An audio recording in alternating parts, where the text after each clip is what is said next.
After the highs of last week's video, I'm kind of left with this emptiness inside. I got some of the best pictures I have for the last couple of months, and now I'm looking around thinking, how can I top that? How can I find that picture that's going to make me feel as accomplished as that last one?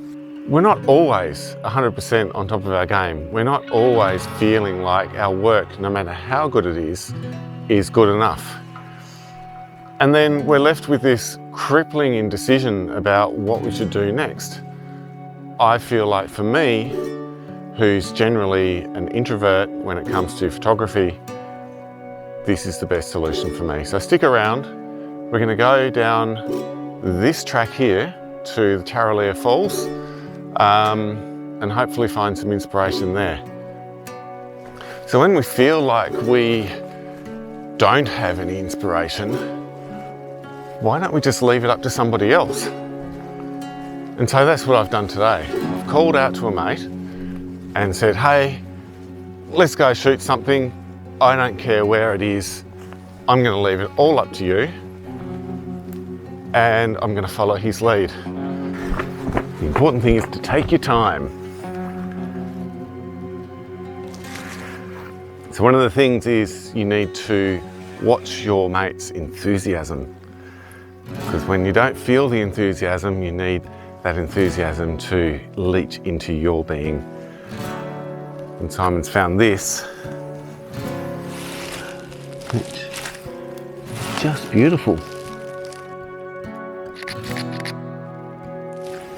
1/20th of a second, who knows what that's going to be like.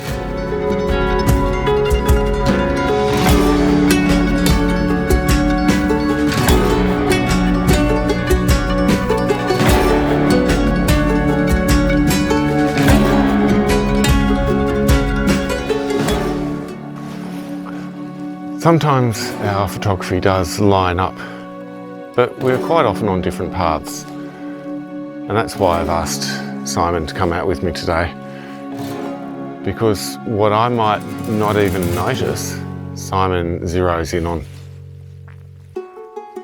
And then if you're going to go out with a mate, try going somewhere that's just not on your radar, and hopefully their inspiration will become your inspiration.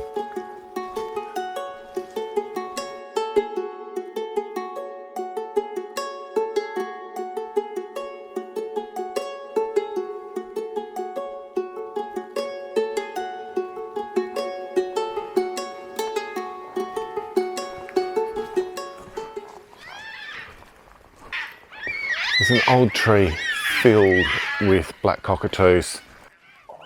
It's enough to inspire me. Not enough to inspire me to get out the camera yet, but it's just beautiful, and you never see these birds all together like that.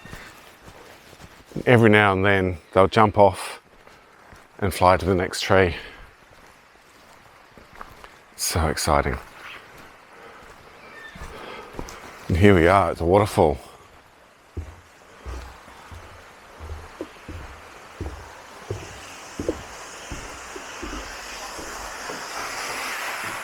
It has been pretty dry here lately, so the waterfall isn't really in full swing, as you can see down here, but it's still really lovely. So even though the waterfall's not flowing too fast, it has inspired me to get out my camera. I'm going to set up and get my first shot. I actually really like the top-down view of the ferns. Yeah. It's really lovely. Beautiful. But we've almost got a drone's eye view. So right now I'm ignoring the obvious, which is the waterfall. There's a nice array of tree ferns right below us. It's not something you often see without a drone. And just behind the ferns, there's a really nice conical tree. I think it's a myrtle, but it's this really pale, bright green. I think it's going to look really nice. I'm going to go as wide as I can because 24mm isn't quite big enough for the main scene, but it should be big enough for this in vertical mode. And this is the kind of composition I'm looking at.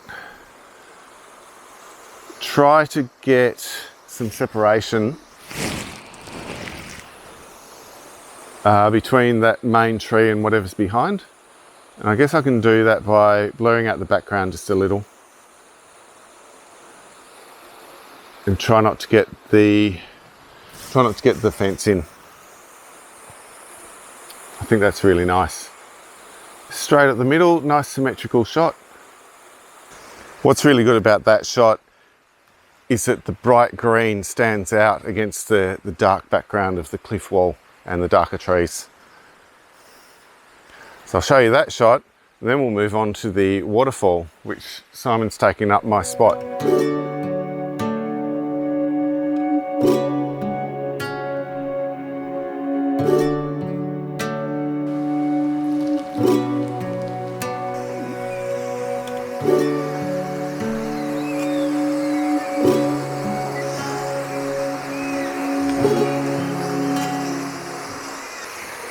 So you can see in the composition that the vertical aspect is actually really good. It brings that waterfall in tight. You can see the ferns underneath the overhang with a little bit extra for cropping if you need to. The only thing is at the moment is the light is constantly changing, and every now and then that sun hits the top of the waterfall and blows it out. I think f16, that gives me a bit over half a second. And that is lovely. Well, thank you, Simon, for bringing me out.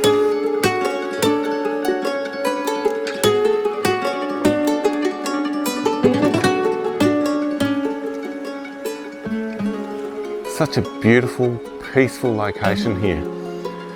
I've got the waterfall behind me, just making this really soft sound.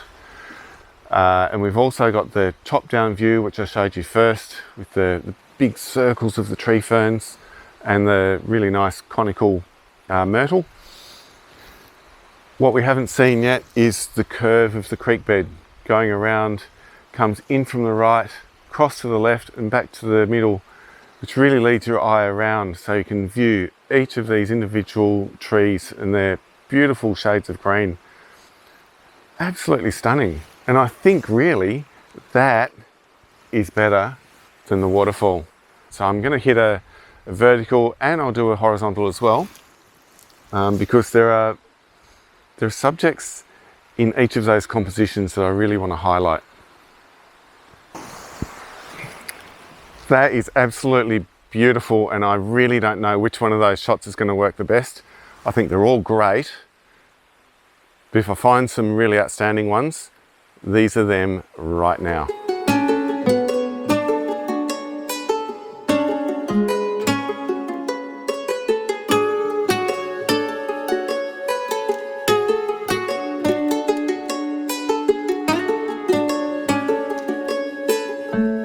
Now on the way in, we saw a heap of fungi and a lot of lichen, and we were really focused on getting to the waterfall because we needed to get this shot.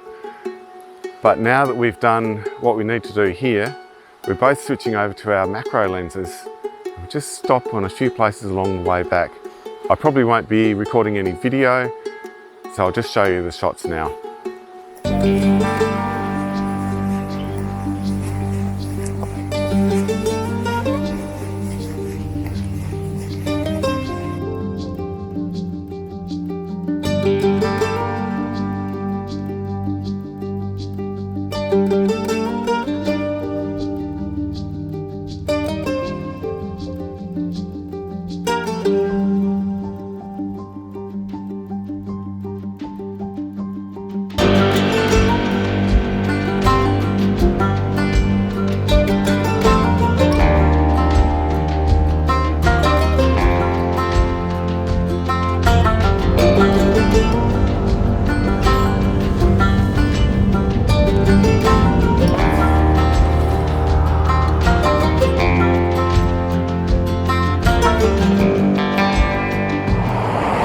Stopping somewhere new means seeing something new, which means something fresh to get your camera out for.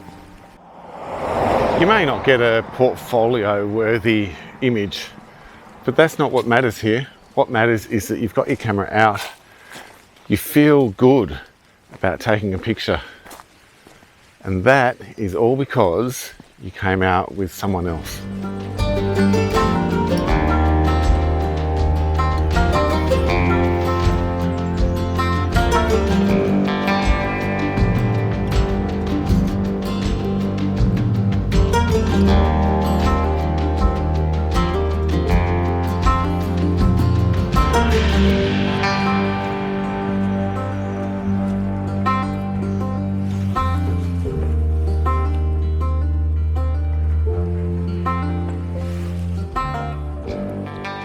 And sure, sometimes I feel like a naughty schoolboy copying Simon's work, but that doesn't matter. Again, as long as I'm out, taking photos,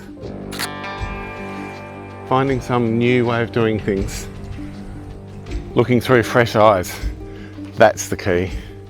Because now, I think I've got my mojo back.